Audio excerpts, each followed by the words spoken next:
Ja, goddag folkens, så velkommen tilbage til en episode af Gætte Vampyr. Vi har fået level faktisk op i det her, kan man nu se her. Mesmerize. Focus your power to ball target. Hvad var den anden vi havde? Der var det der med...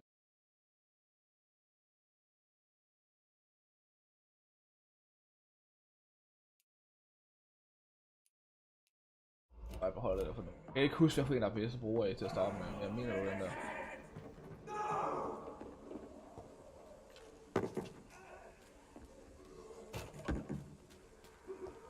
Lyder det så, der er et beast. Et burst. Burst.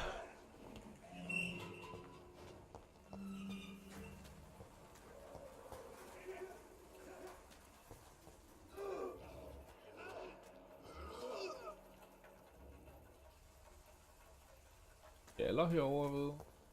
Der er nogen, der prøver at slå mig ihjel.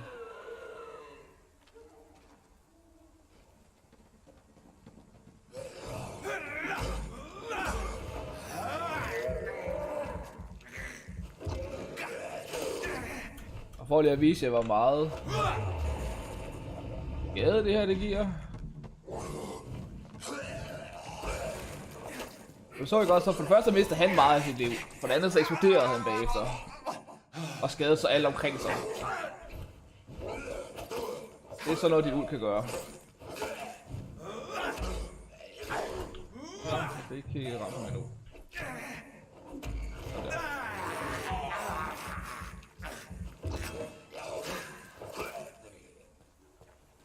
Ja, det er sådan noget, dit uld kan gøre. Selvfølgelig jo værre modstanderen er, jo bedre bliver det. Det giver dig rigtig meget tid til at ordne nogle ting.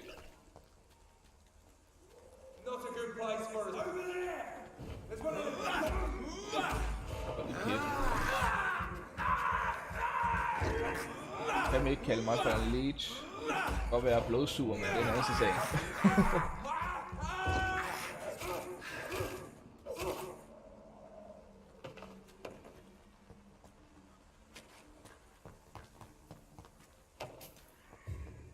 Sådan der. Ingen af jer bare har oversigt tidligere.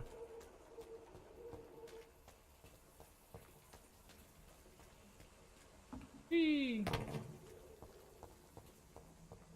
er også en med at komme hurtigere frem på det her. What's Lad os se en gang. Fik vi noget nyt herfra? Kan jeg se med dem der? Ja, jeg kunne måske have taget nogle flere af dem der i stedet for. Det var lidt nej. Det giver os nogle blodpoint det der. Faktisk skal slet ikke herop. Hun plejer jo at være udenfor. Og jeg kan ikke transformere mig her til at finde af bruge memories-tasten til det der.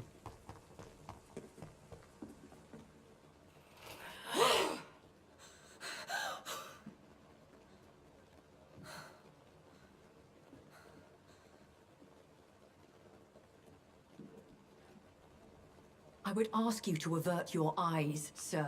Or did you not know it was rude to stare? I knew it. Speak up, Dr. Reed. I like a man who speaks his mind.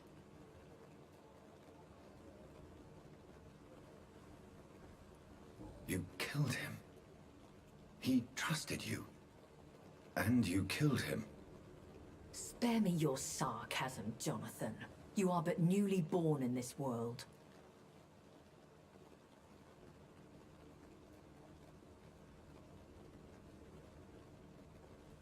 No need to apologize, my lady. I know exactly what you endure. The situation is somewhat awkward nonetheless. I have not been observed sustaining myself for many decades. I have to say I'm a trifle embarrassed. Anyway, I have concluded my inquiries concerning your blackmailer. I see. Please excuse my agitated state. Under normal circumstances, I wouldn't let anyone see me in this condition. I must confess I have not put an end to the blackmail, my lady. Unfortunately, I could not bring myself to do it. I'm so disappointed in you, Jonathan. I didn't expect this from you. Lady Ashbury, you yourself admitted how ridiculous the sum of money was. I can assure you, it was all used for charitable ends. Well, you are full of surprises, aren't you, Jonathan? All right, say I trust you, but you will still pay the ransom. That is only fair. After all, it was you who failed to bring this problem to a satisfactory conclusion. I believe I could agree to that. And since a lady always keeps her promises, I will now answer any questions you may have. Why does Dr. Swansea allow you to feed on the patients of the hospital? Dr. Swansea is a good and compassionate man. He is trying to find a solution for our hunger. Until that happens, he is clever enough to understand that I only feed upon the dying. What do you know about this Brotherhood of St. Paul's Stole? The Brotherhood is well known amongst London vampire society. As long as our kind is discreet, and as long as they do not interfere, we have come to a mutual understanding. And no one suspected you of the murders? As you well know, suspicion has recently fallen on me of killing for pleasure. But you have my word, Jonathan. I take no pleasure in taking a life. I know this is beyond the pale, but may I inquire your age? Really? And I thought you were gentlemen.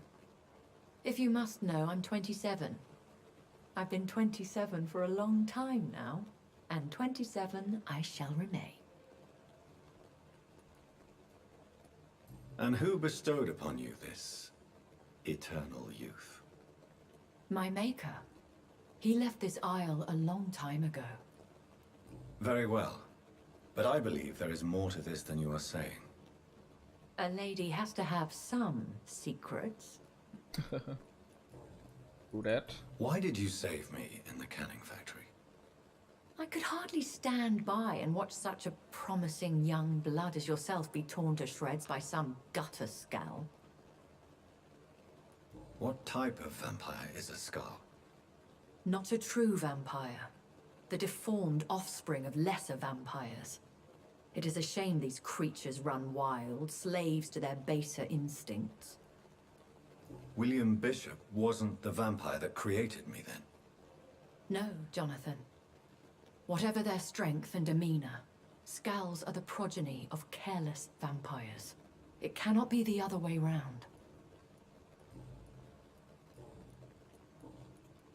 I've been away from London and England for 3 years. This isn't the city I remember. Things have gone from bad to worse here, Jonathan. I've lived in this city for a long time, and I've never seen it like this. The Spanish flu has hit London that bad. Yes, but it's not just that. I've heard things. Things I've not heard for a very, very long time. There are whispers in the shadows. Something far worse than the Spanish flu is here in the city. What is it you fear? Fear has long since flown this form. But there is something malevolent circling us. I feel fear is merely waiting in the wings. Hyggeligt. Are there many vampires here in London? Immortals are of a rare breed, and we often tend to hide.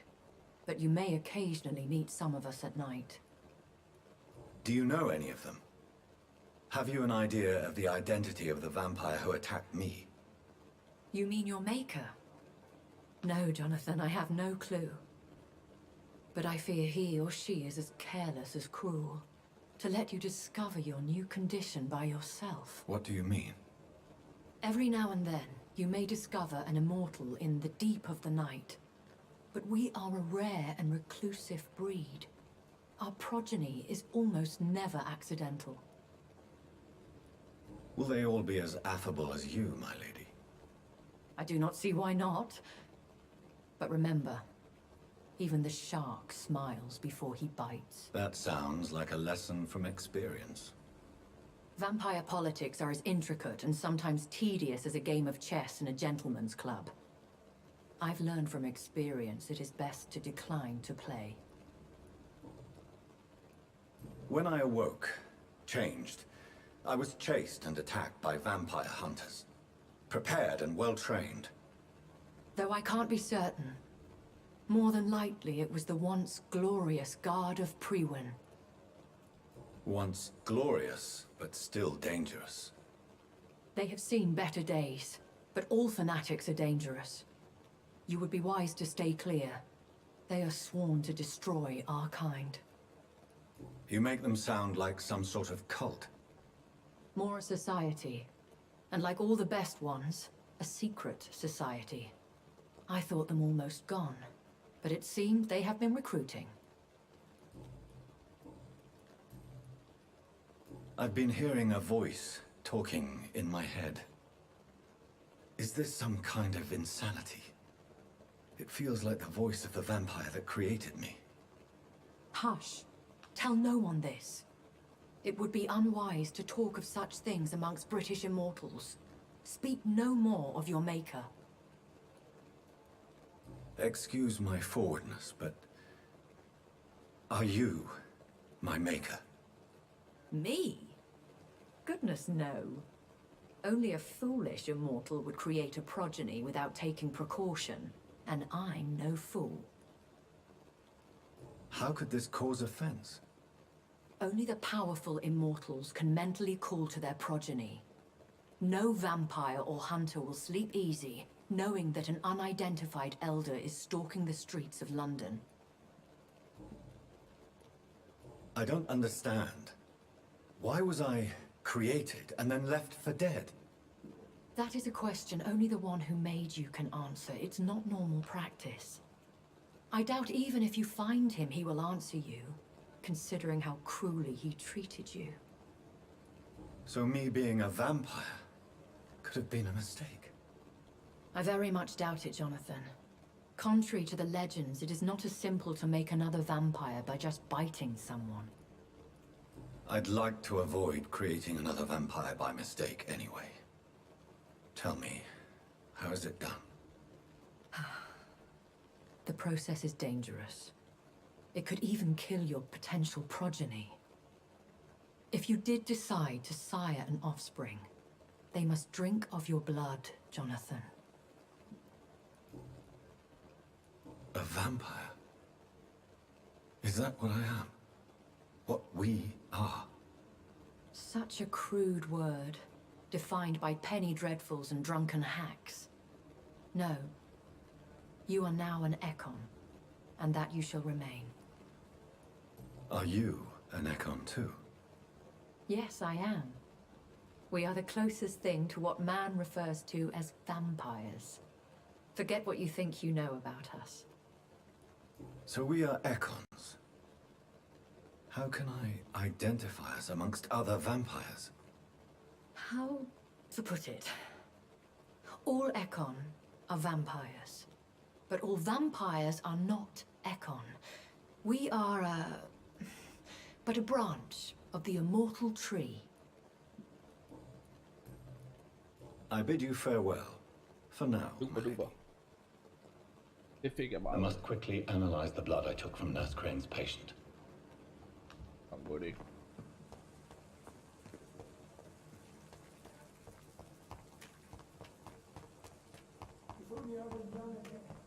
Bare lige en hurtig vej. Ja, okay, så jeg komme derop. Lol.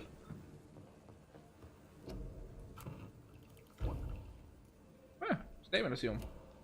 Razvan Vasily was infected by Spanish flu, but also has the highly unstable blood of the Skulls.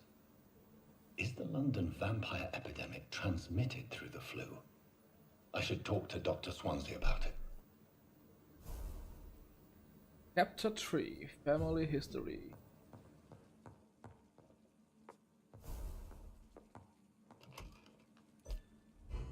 Vi fælder alt sammen.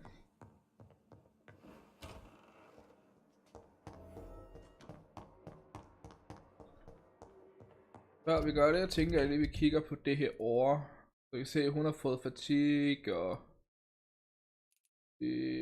Jeg skulle virkelig have lavet nogle flere af dem der. En der er headache. Resten har fået det der fatigue tings der, eller hvad fanden det hedder. Ja. Jo, det var på forkert vej. Der er noget her over skabet. It's locked, Stadig all right. låst.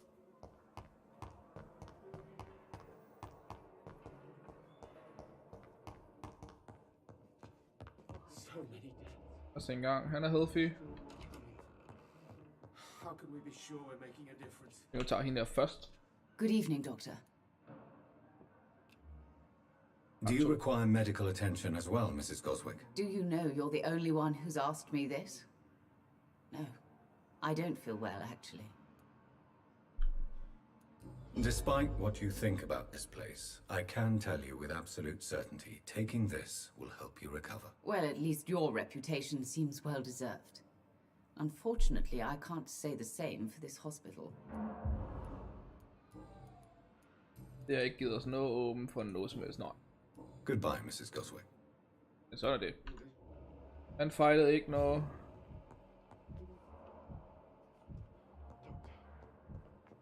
This hospital seems to be falling apart. Good evening, Mr. Fiddick. Good evening, Dr. Reed. Nej, jeg har ikke noget nyt omkring dine. Men jeg kan se, at du også fejler fatigue. Is så du there får anything lige. else that's bothering you? Can I help in any way? Really? Why has no one else asked me that since I got here? I thought I was in a hospital. Lol. Unfortunately, you are not the only person who needs help. And complaining about it won't do you any good. Well, perhaps you're right, Dr. Reed. I'm sure if me missus was still alive, she wouldn't be happy with me going on like this. Goodbye for now, Mr. Fiddick. I'll see you later. Desværre var det, hvad jeg havde. Jeg mener også, at jeg har en for headache. Men så er det så lige det, hvor i hulen finder vi så lige...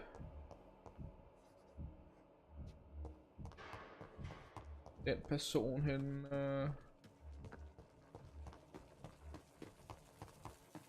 Skal vi så om vej nu hernede. De render stadig rundt hernede bare.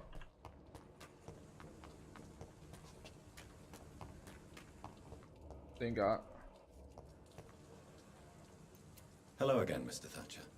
Do you feel any better now? Yes, this neighborhood may stink of dog shit and reek of piss, but to me it smells like the purest mountain air. Jeg havde sgu ikke nogen mod headache nederen. Do you want to talk about why you have this fear of being enclosed, Mr. Thatcher? No, I really don't. An irrational fear like yours is usually rooted in a specific event. Perhaps it would help to talk about it. Well, Doctor, take a guess then if you're so interested in my case. Perhaps you were trapped or locked in somewhere as a child. The horror of war could have brought this memory back to the surface. Are you joking? I grew up on a farm, had a bloody fantastic childhood. Dang it. Do you want No. an irrational... Well, Doctor, Perhaps you were trapped. are you joking? Der var det ikke det. Why were you locked in that sewer? What happened? I went by the canal after an argument with a friend. Got chased by these fucking wankers and had to barricade myself in, despite my claustrophobia.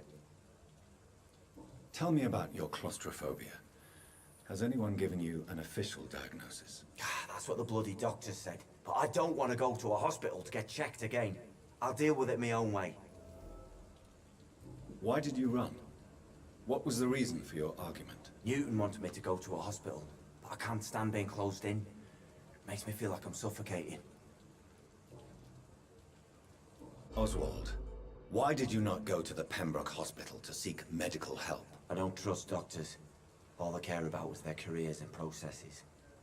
I won't be locked in any room again by anyone. Your fear of being trapped is not going to go away by itself. You need professional help. I've seen enough butchers in white coats to last a lifetime. Hospitals reek of chemicals and death. What I need is fresh air. Mr. Thatcher, do you have a job? No. Since I came back from the war, I spent most of my time and energy just trying to forget. I understand what you mean. I was a soldier too. No. Nobody can truly understand what I've gone through. Goodbye, Mr. Thatcher. Try to take care of yourself.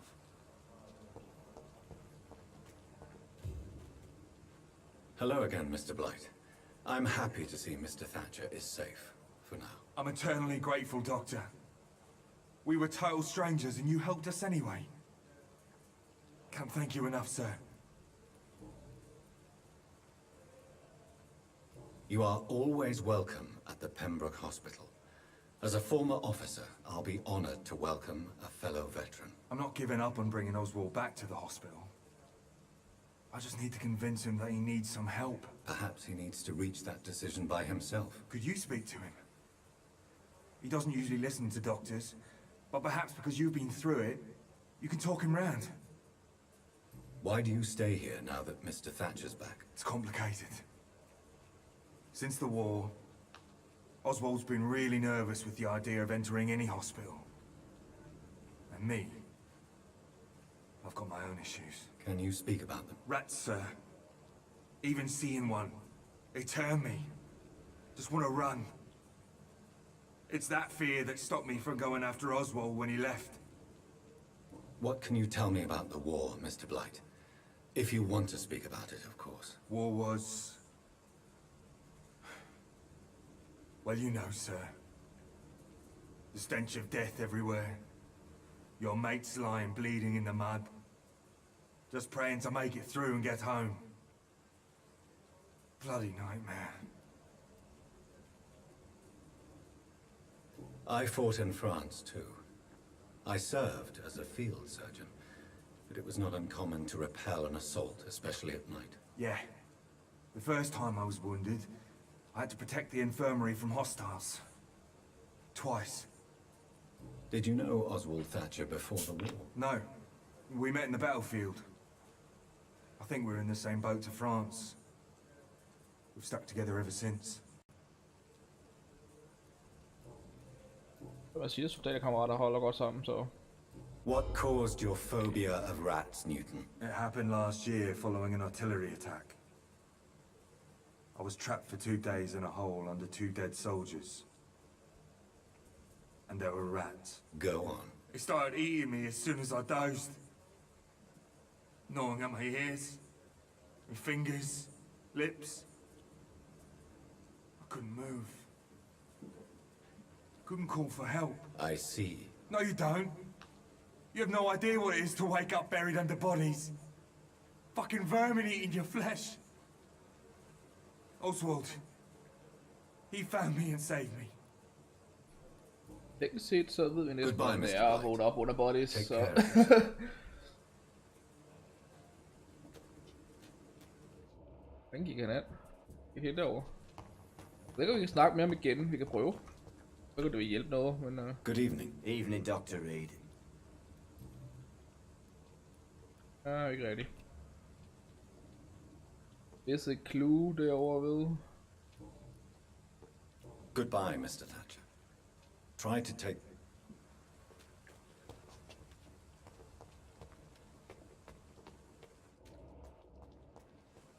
Og vi må jo prøve at finde nogle flere.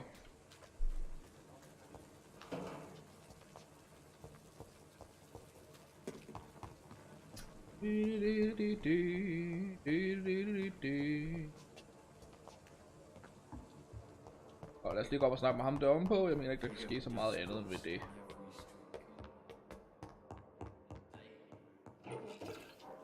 Eller her.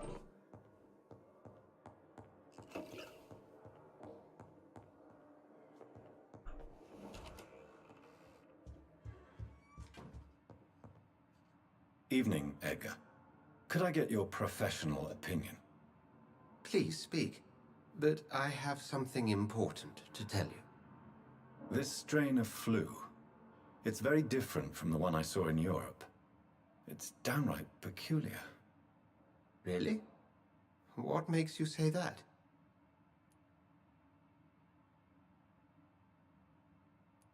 I've just looked at the blood of one of our recently deceased. I see. Do you have anything more to go on? This disease spreads and looks like the Spanish flu, but its effects differ greatly. The London strain is different from the continental one. This is very interesting. Did you find something else?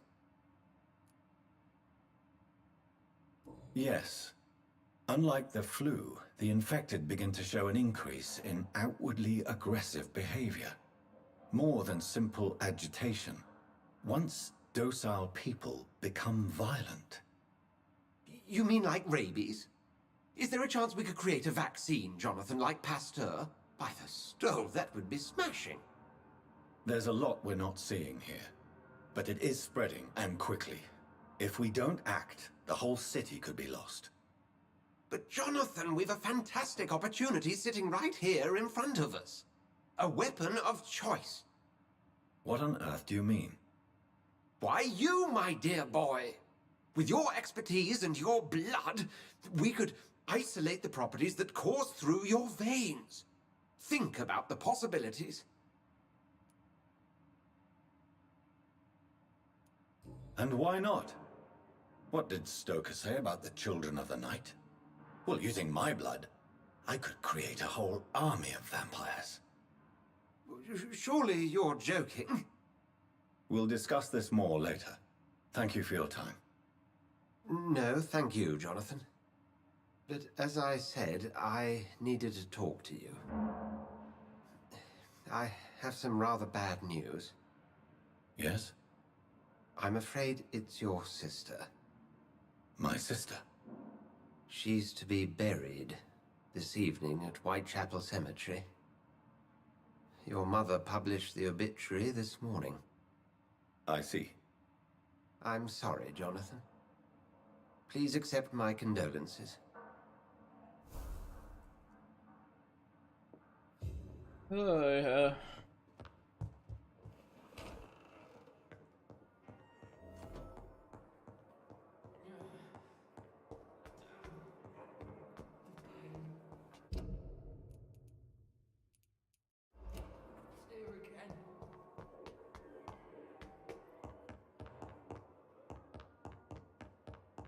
Gør et eller andet. Måske kan sørge for, at vi kan få den der fatigue der. Få nogle flere af dem. Der er rigtig mange her, der har det. Og lige snart vi lægger os til at sove, så vil det påvirke, hvis vi ikke hjælper dem. Og det er det, der er det store problem. Vi har slet ikke lært noget headache. Jeg kan bare se, vi kan lave en. Wow. Det var ikke lige frem det helt store jo. Så... der er til investigation, det er noget helt andet. Og han vil cover... Hun vil cover... Og jeg giver ham det. Ja, jeg har ikke noget for headache lige nu. Selvfølgelig jo længere tid der går før vi sover det, jo mere kan vi selvfølgelig nå og sådan ting, men hvor vi ser det. Det er 129 meter. Vi siger der er 9 meter over til herfra. Det kan ikke passe.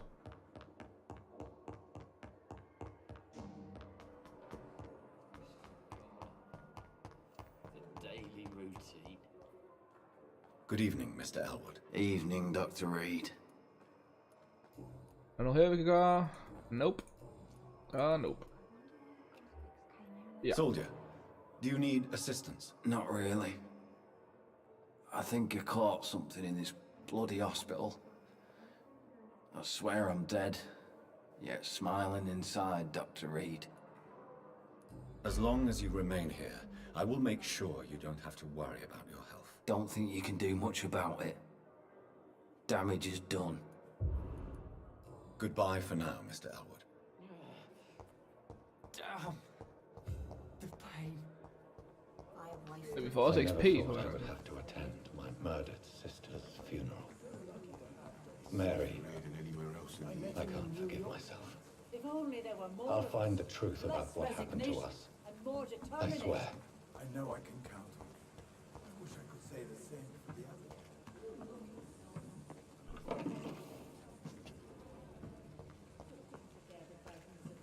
Ja.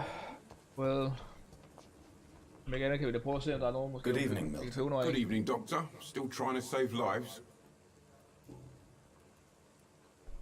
Hvordan har vi det med dig? For også fatigue, men vi mangler stadig en der. Og jeg ser meget deroppe, de kører nedad. Er der noget andet her, vi kan gøre med? Nej. I'd like to see your goods. Wise choice, Dr. Reed.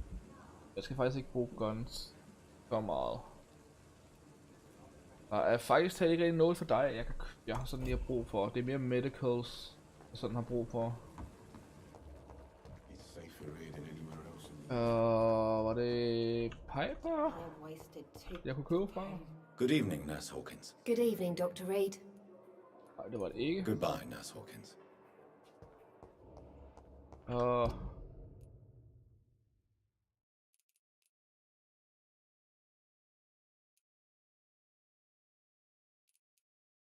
Der er 2 møs, en ude for og en åbenbart heroppe bag.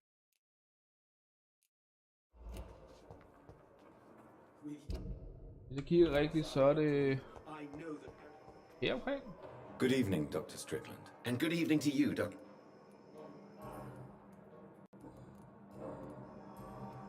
Goodbye, Dr. Strickland. Ja, det kan godt være måske. Nå ja, det er udenfor jo. For ham der stod herude. Kom jeg ikke til at tænke på. Good evening, Dr. Reed. Har vi noget mere at sige til ham herude? Nobi. Please show me what you have to sell. Of course. It's just trinkets and curios, really. But I'm sure... Ja. Og så det være fint, er det for en, vi skal bruge. Det er hvad vi sælger.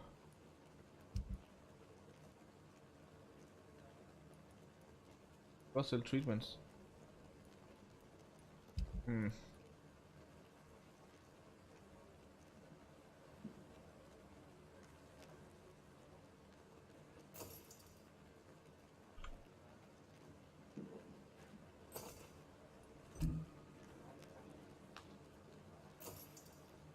Der bliver der ved også. Det burde give os noget til i hvert fald at lave lidt her. Det var også rimelig mange penge, synes jeg blev smidt af der. Ikke super happy omkring det, men det går nok.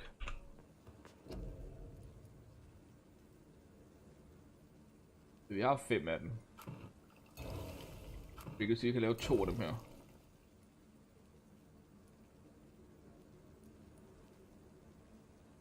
Ja.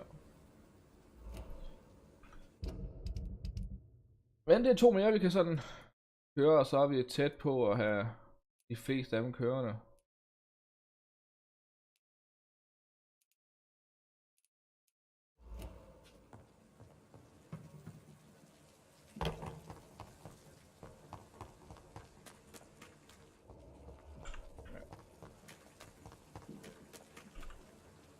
Good evening, Milton. Good evening, Doctor. Still... Do you need any medical help, Milton? I'm afraid I do. Like everyone in this hospital. It's a sad state of affairs when even the hospital workers are worried about disease. Our job brings us into contact with all kinds of infections, Milton. There's no shame in being ill while you're in a hospital. That's easy for you to say, Doctor. I get the feeling you don't fall sick often. But thanks anyway. Goodbye, Milton. Okay, så er han under recover, han er healthy, hun har også. Good evening, Nurse Brannigan. Good evening, Doctor. Har jeg mere at snakke med dig om indtaget, nu hvor vi er? Nej. Do you require medical assistance, Nurse? I will be fine. As soon as I can get some sleep. Nurse, you won't be able to help people if you're sick. Take this, and do try to get some rest. I'll try, Dr. Reed. Thank you. Super. Goodbye, Nurse. Call me if you need assistance. Så hvor mange mangler vi teknisk set at hjælpe?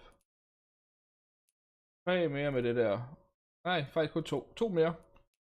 Og så har vi en med headache, men det kan vi ikke nu ikke cure, for vi har ikke lært det endnu. Vi har ikke lært recipes til det endnu. Men det kan være måske, vi kan nå at gøre det på vej tilbage.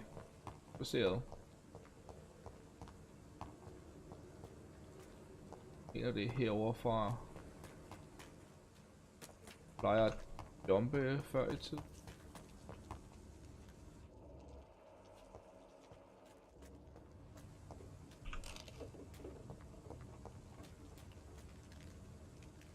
Åbenbart ikke. Go, der var noget der.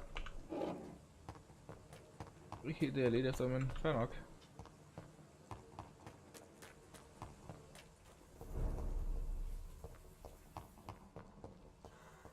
Det her der er desværre rimelig slem. Der har vi også to med fatigue, med migræne og nogle andre ting her. Det der skulle vi gerne gøre migræne, mener jeg også vi kunne. Så der er trods alt lidt vi kan gøre her.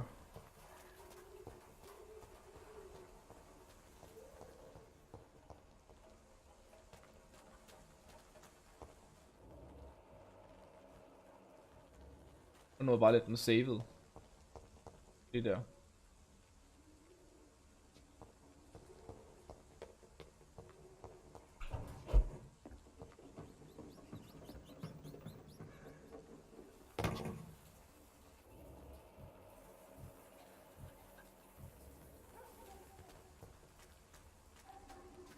Okay.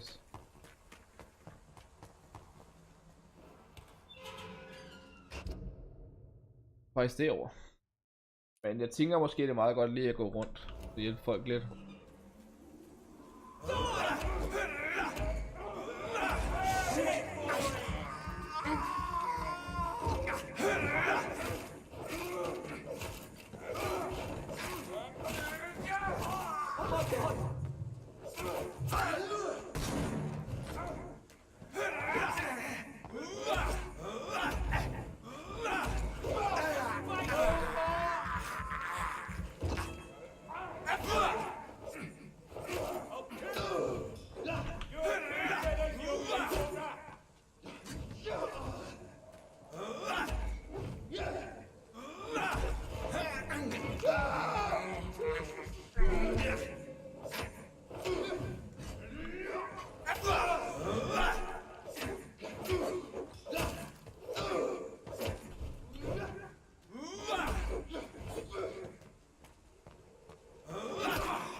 Og det er ved at time det helt rigtigt.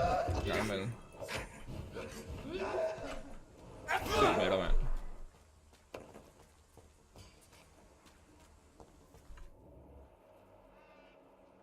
Der ligger noget herovre, kan jeg se.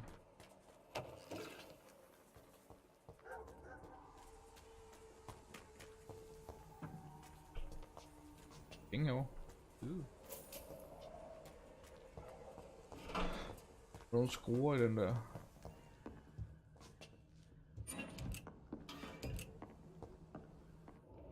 Det er i hvert fald ikke et sted jeg har været før. Hvad er det?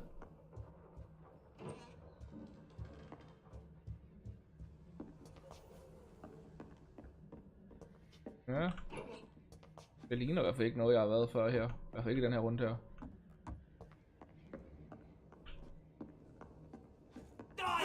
Okay. Hyggeligt at kende dig. Beklager desværre, men du er desværre nødsaget til at forsvinde herfra.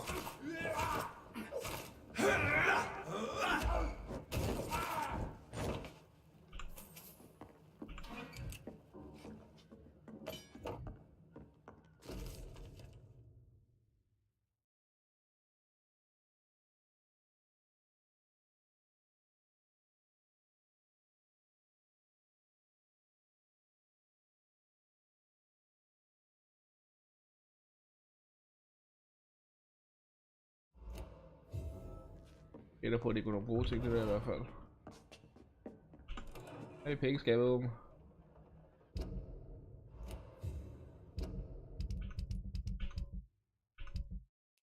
Jo, tak.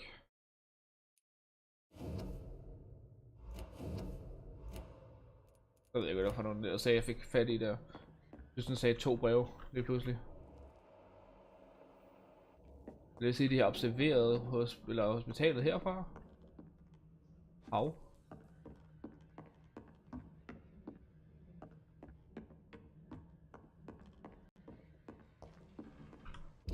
Det er indtaget. Ja, main quest. Ja, det er main questen, det der.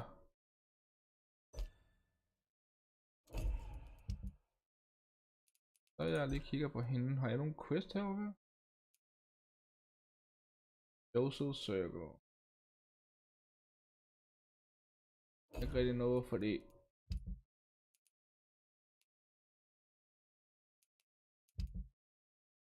godt tænke mig at have mere viden omkring min sidequest.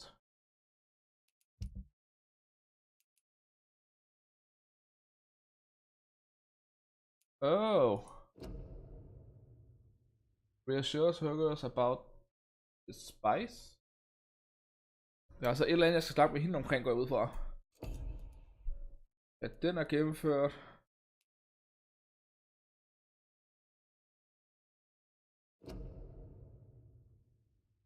Squeeze the permasi.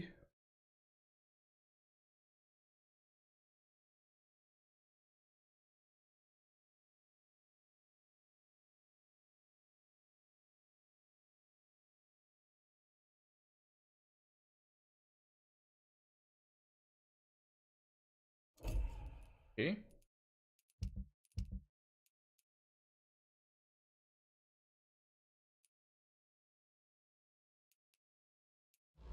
Det er sidequestene, okay.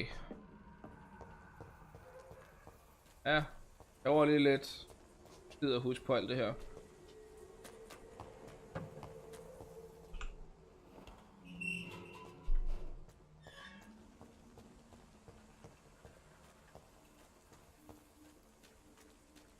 Hvor fin er jeg henne? Jeg render rundt hernede.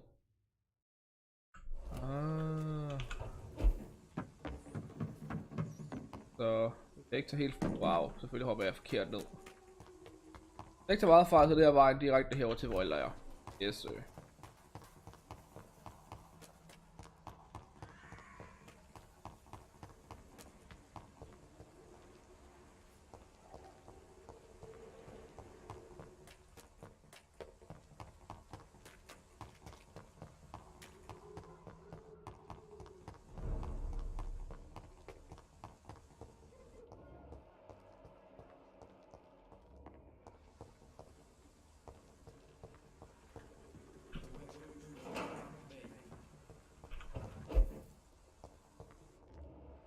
Han er healthy nok.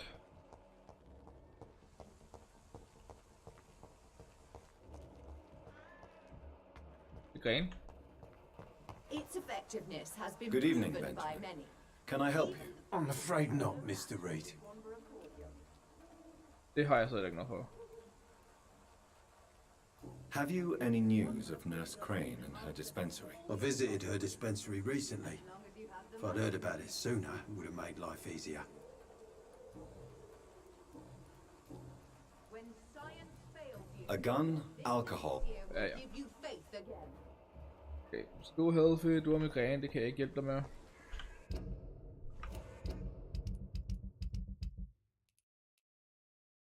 Jeg kan ikke hjælpe de der fatigue, der cold kan jeg måske godt hjælpe med. Og måske også den der, så det er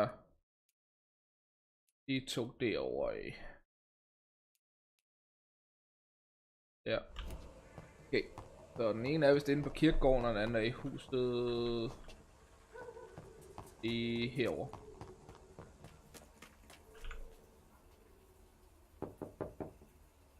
Hello, Mr. Petrescu. Hello, Dr. Reed.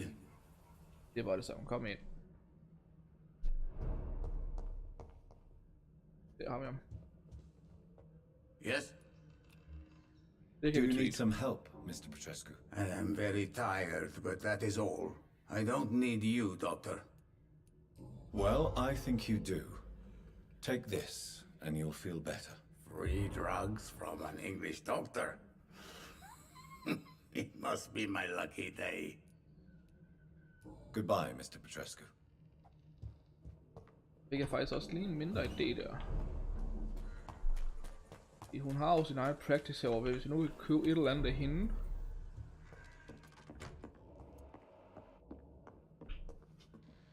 By the way, vi fik...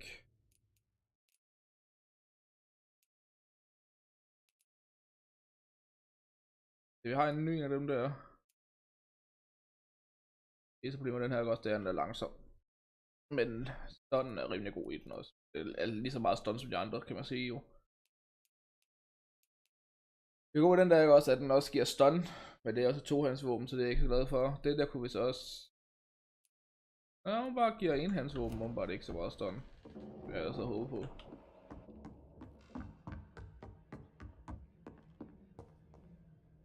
Welcome back, Dr. Reed. Good evening, nurse. How should I address you? Dorothy? Dorothea? Miss Crane? Dorothy is all right. If you don't mind me calling you Jonathan. That's fine with me. What can I do for you then, Jonathan?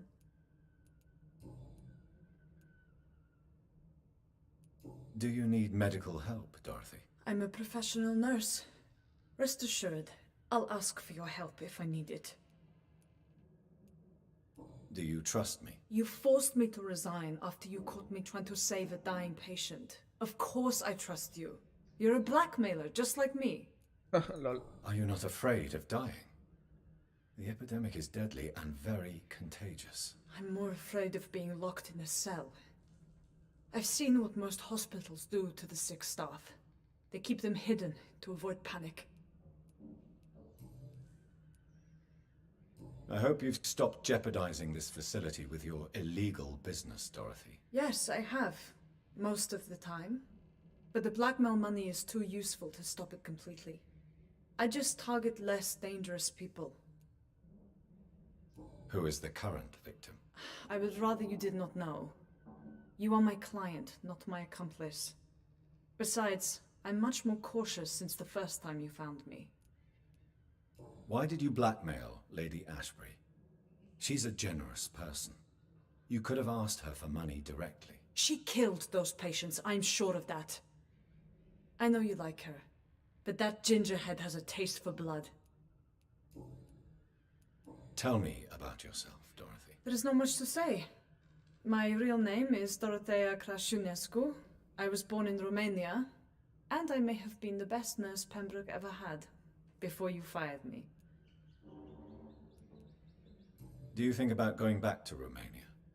Once the war is over and the epidemic here has been contained. Jonathan, this war will be over long before you will see any improvement in Whitechapel's sanitary situation.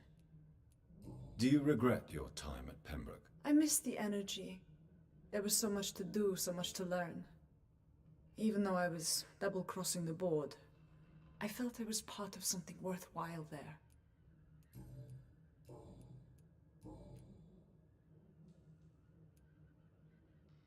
How are things going in the dispensary? Things are going fine since we made our arrangement. Have there been any more attacks by the uniformed men? No. It looks like they have found another business to extort. Do you have many patients? A few, but most of them just pass through and go back home, especially since those vigilantes stormed the building on the night you were here. Okay. How is the sanitary situation in Whitechapel? We have a lot of diseases, and not all linked to the epidemic. Maybe you could provide medical help to those in need. Show me what you have in stock, please. Det der mangler vi rigtig meget.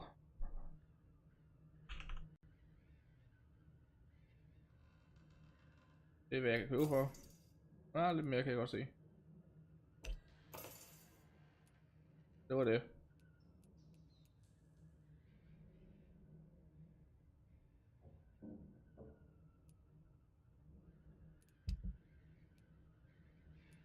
Ja, det er selv den der.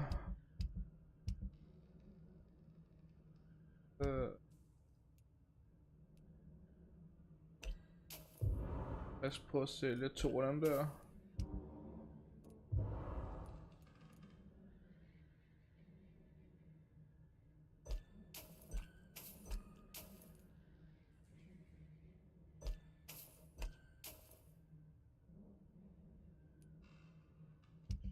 Okay, det gav os lidt flere penge, så vi måske kan købe det herovre.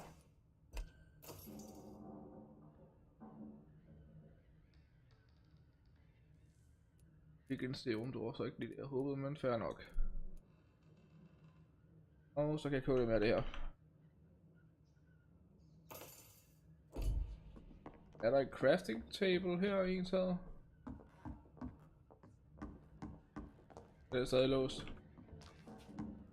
Ja. It's locked. Ja, It's det er locked, også all right. dårligt.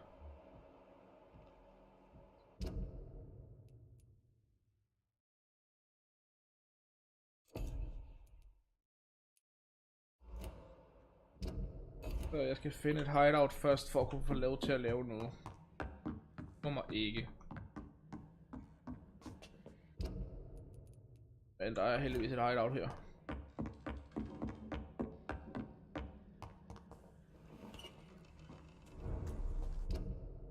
Ja. Jeg lige igennem her, og så skråt overfor.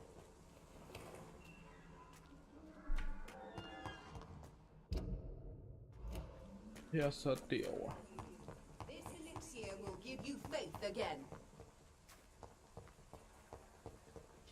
Eller.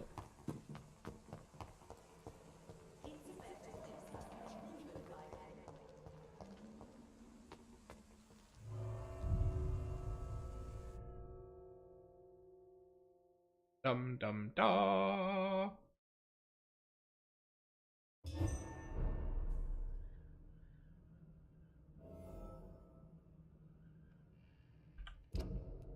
Ja, der hvor der skulle være et hideout. Og spørgsmålet så bare, ja, jeg clear det for at få et hideout. Ikke helt sådan ud. Ja, der ligger meget blod herinde.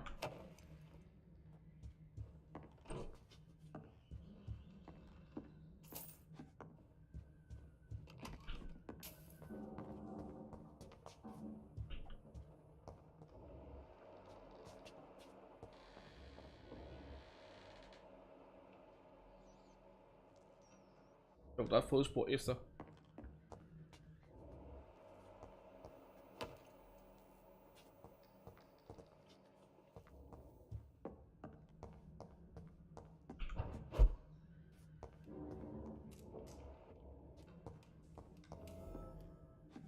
Det er et hideout. Jeg var klar til kamp, for det var sådan flodspor efterstødvølende nogle steder.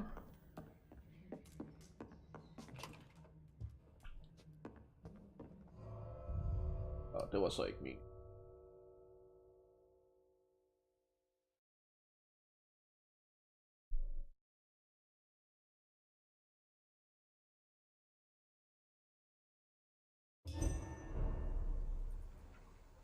Det var så ikke meningen. Vi skal derind igen. Giv ud bagefter. Men episoden er også ved at være rimelig lang, så vi stopper også lige om lidt.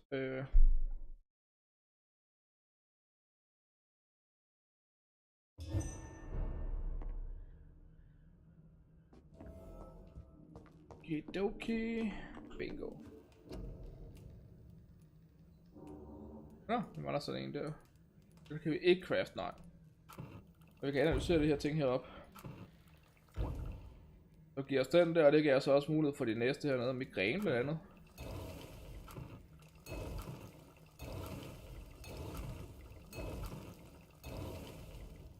Og headache har vi nu der, hvis vi har lidt mere opium.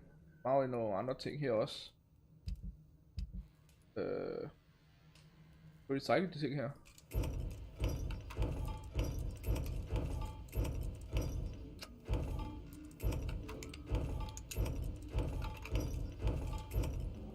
Jo, det giver os faktisk rimelig mange ting. Rusty box of pills. Der var opium i det her, så det er rigtig godt.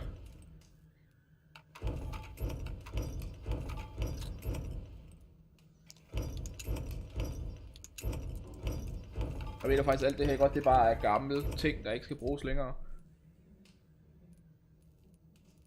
Vi bruger den her lige nu, vi har opgraderet den. Ja, vi kan opgradere til den der på et andet tidspunkt. Der kan vi ikke gøre noget ved. Der kan vi derimod gøre noget ved.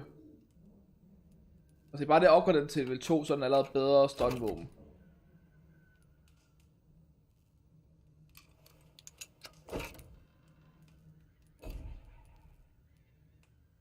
Ja, den bruger lidt mere stamina. Speeden er det samme, men den her det giver meget mere stun.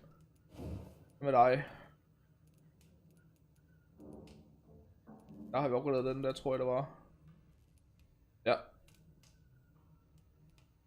Reload time eller damage. Så tror jeg vil tage damage. Jeg vil altså kigge på de andre ting senere.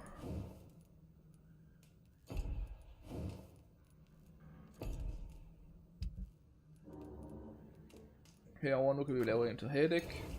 Så der var et par stykker, der nok havde.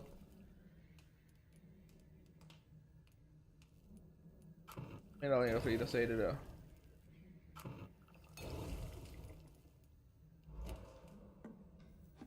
Super! Ja. Cold og migræne. Jeg har indtaget at lave flere af de der. Ja da. Jeg kan godt lave et par stykker, fordi det er det fleste folk får til at starte med. Jeg tænker, vi stopper den her, og så i næste episode, så går vi i gang med at kurere nogle folk her. Men vi tager os lige dem her først.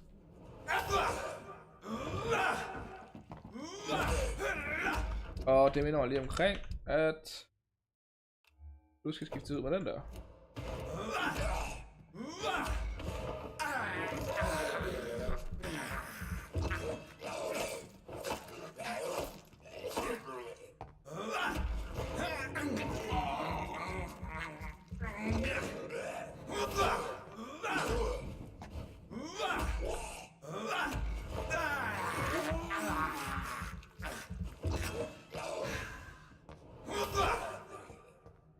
Ja, det hjælper en stor del at have det rigtige stunvåben, vil jeg sige til at sige. Det er der også meget blod her igennem.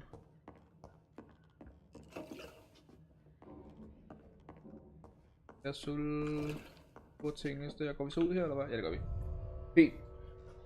Så vil jeg sige tusind tak for at I så med, folkens. Så håber jeg, I hygger jer. Til vi ses i næste episode. Bye bye.